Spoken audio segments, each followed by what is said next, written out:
ना चैन से जीने देगी, ना चैन से मरने देगी, ना चैन से जीने देगी, ना चैन से मरने देगी।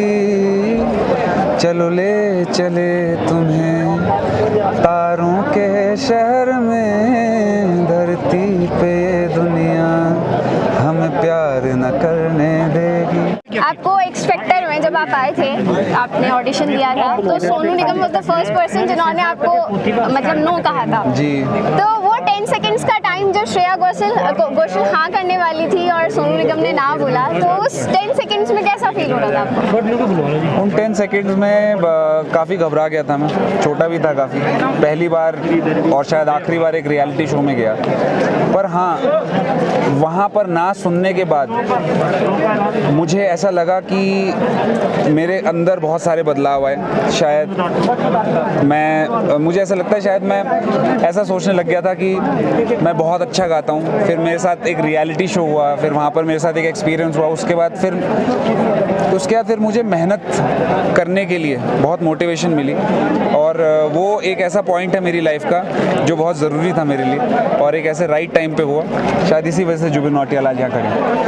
अभी हाल ही में सुशांत सिंह, मतलब पिछले 3 महीने से चल ही रहा है सुशांत सिंह राजपूत का, फिर नेपोटिज्म को लेकर बहुत सवाल होने लगे।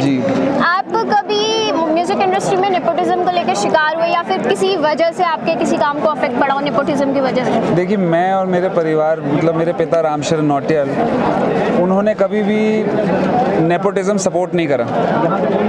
हमारे यहाँ पर ऐसा नहीं है कि अगर मेरे फादर पॉलिटिशियन है तो मैं भी पॉलिटिशियन बनूंगा। जैसे आप म्यूजिक इंडस्ट्री में लाइक आपके फैमिली से कोई नहीं था, वहीं आ रहा हूँ। तो पहले से ही हमारे अंदर ये थॉट सिखाई गई है कि जब इंसान जड़ों से उठता है, जीरो से उठ करके आता है, तो उसको उसकी वैल्यू होती है। तो शायद वो उस चीज़ को, जो उसका टैलेंट है, जो उसका काम है, जो उसका धर्म है, उसको आगे बढ़ा सकता है। इसीलिए म्यूज़िक एक ऐसी लाइन चूज़ करी जिससे शायद पूरा परिवार में कोई नहीं था। रही बात बॉलीवुड की, तो बॉलीवुड में नेपोटिज्म होना ना होना से फ़र्क पड़ता नहीं है। एक पहाड़ी आदमी को इस बात से फ़र्क पड़ता है कि उसके घर में लोग कैसे हैं, उसके दोस्त लोग ठीक हैं, सब कुछ है। तो मुझे लगता है कि वो सब चीज़ें जब तक ठीक है तब तक मैं खुश हूँ। देहरादून में हर तीसरे घर में गिटार बजाने वाले लड़के हैं, तो काफ़ी लोग इसे शौक में उठाते हैं, काफ़ी लोग किसी और वजह से। आपने क्या सोचकर उठाया था? देखिए, म्यूज़िक के साथ मेरा एक अलग रिश्ता है। ये एक ऐसा रिश्ता है कि मैंने ऐसी बहुत सारी चीज़ें ट्राई करी लाइफ में जो मैं कर सकता था। बिजनेस कर सकता था, पॉलिटिक्स कर सकता था, शूटिंग में जा सकता था, मिक्स मार्शल आर्ट मैंने सीखा है। तो ऐसे बड़े सारे रास्ते थे जो मैं चुन सकता था, बट इन सारे रास्तों को चुनने के बावजूद एक ऐसी चीज़ थी जो हमेशा साथ थी, वो संगीत था। तो मैंने संगीत चुन लिया। संगीत कहाँ से आपकी ज़िंदगी में जुड़ा? देखिए, संगीत तो हर इंसान की दिल के बहुत करीब है। संगीत एक लौता ऐसा जादू है जो इंसान महसूस कर सकता है। संगीत में बहुत ताकत है, और ऐसा बन पाना जो संगीत दे रहा है लोगों को, मुझे लगता है बहुत सारी दुआएं मिलती हैं। मैं दुआओं का बहुत भूखा हूँ।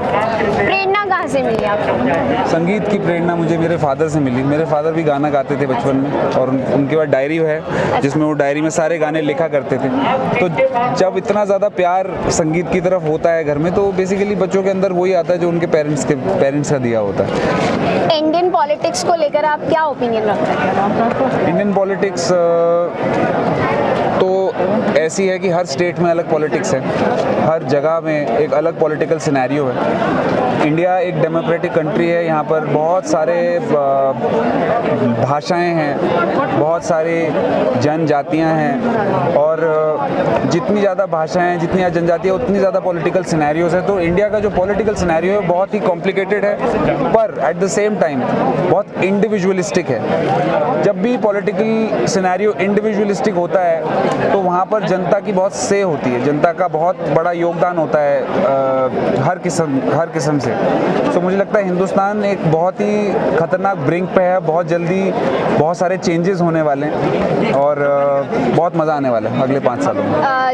आपने इतने सारे गाने गाए हैं, जौनसार क्षेत्र को आप कौन सा गाना डेडिकेट करना चाहेंगे? जौनसार के लिए इस वक्त मेरा लेटेस्ट एक गाना मैंने गाया, तारों के शहर में। सुना दीजिए थोड़ा सा।